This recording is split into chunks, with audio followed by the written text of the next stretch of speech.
Hey everyone, welcome back. In this video, we're making a stylized herringbone wooden floor material in InstaMAT. It's a step up from our previous wood material with a more complex pattern and some unique surface details. But the core workflow is still very similar, so you can apply the same principles. Let's jump in. Alright, we'll start off with a simple box shape. Since we're going for a herringbone pattern, we'll need two tile scatter nodes, one rotated at 45 degrees and the other at minus 45 degrees.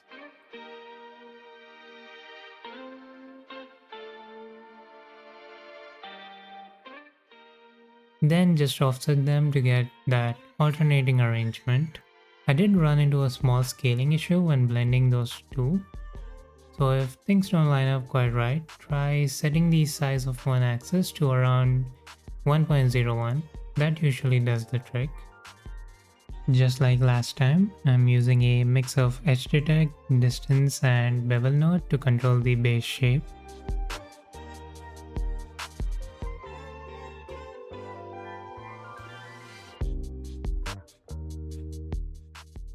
Now, I'll be using a flat fill node, definitely one of my favorite set of nodes to work with. We'll generate slopes in different directions using flat fill to gradient nodes.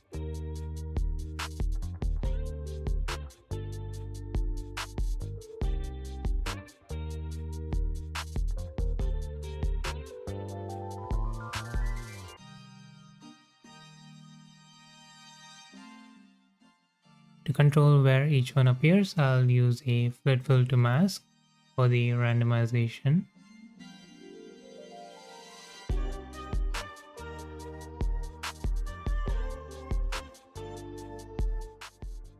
And finally, I'll add a histogram edit connected to the original tile scatter nodes to isolate the center and the border wooden panels.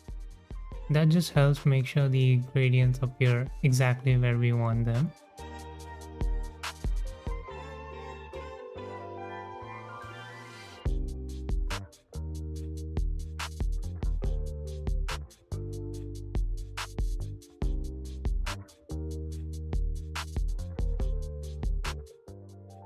Next, we'll bring in some directional noise and warp it to add some nice surface detailing.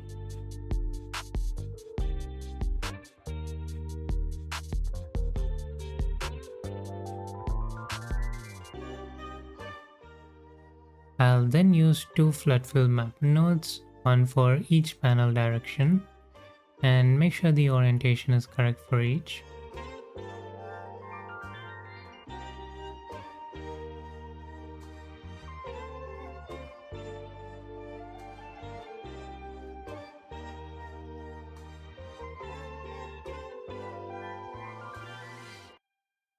Finally, we'll use the mask we made earlier to ensure the detailing aligns with the correct panel orientations.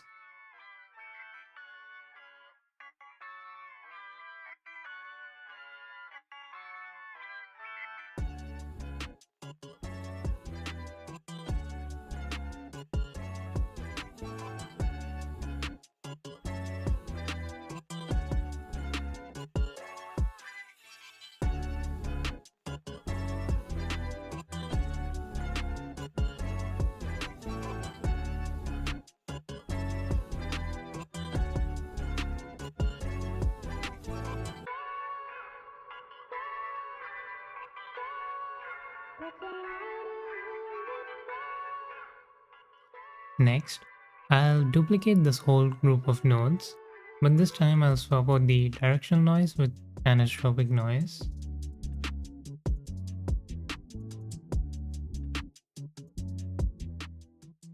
I'll tweak the values to get some larger, more noticeable details across the panels.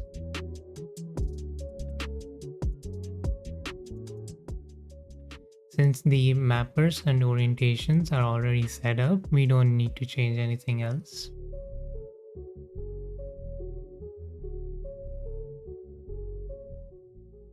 That's it for the height information. We'll finish it off by running it through an auto levels node to make sure we get the maximum range. For the roughness, I'm keeping things pretty simple here, similar to what we done in our previous videos. I'll just make sure the crevices are a bit rougher, then I'll add some surface variation using some grunge maps like Pot 7 and smudges.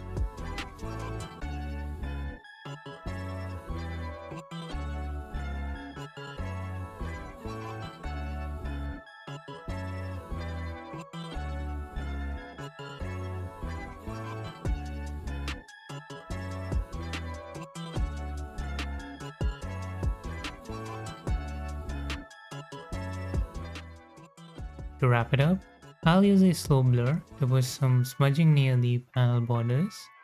This gives a nice natural effect.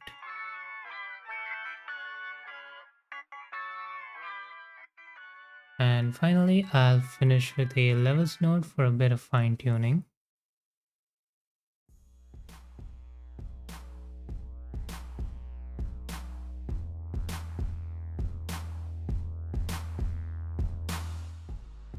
For the base color, I always start with a curvature map and a nice gradient base.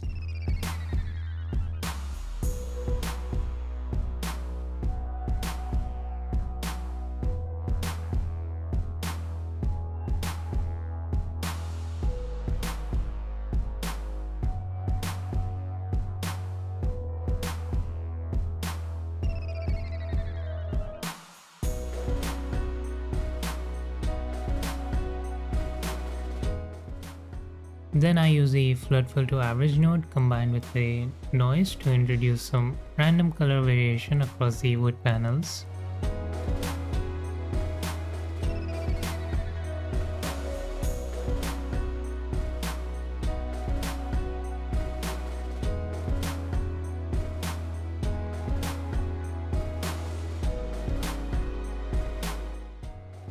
And I drive that through a gradient map to get the tones I want.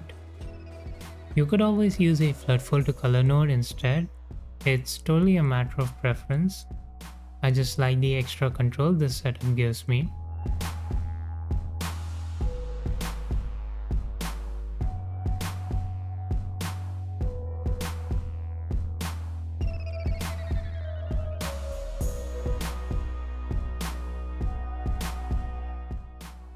Finally, I blend it back with the original gradients so you can fine-tune the intensity and the colors to match your style.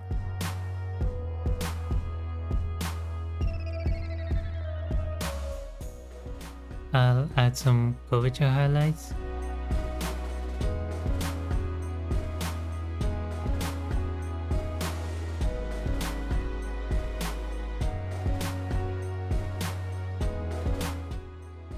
Ambient occlusion.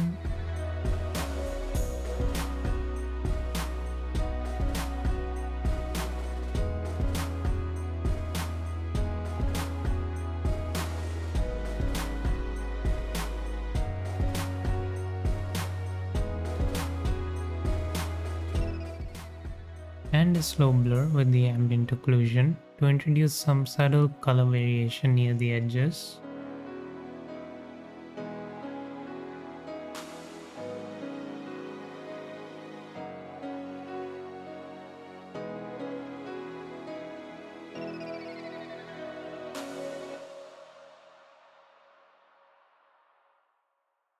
Feel free to try different noises or masks for more variation in the height or color.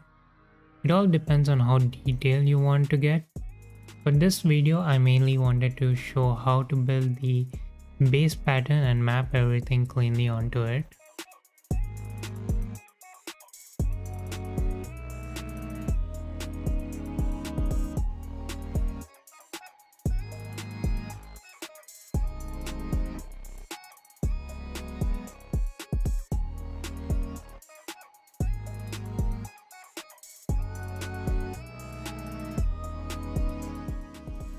Alright, that wraps it up. If you are into stylized materials, feel free to check out some of my other videos on the channel. If you enjoyed this one, make sure to like and don't forget to subscribe for more. And as always, thank you for watching.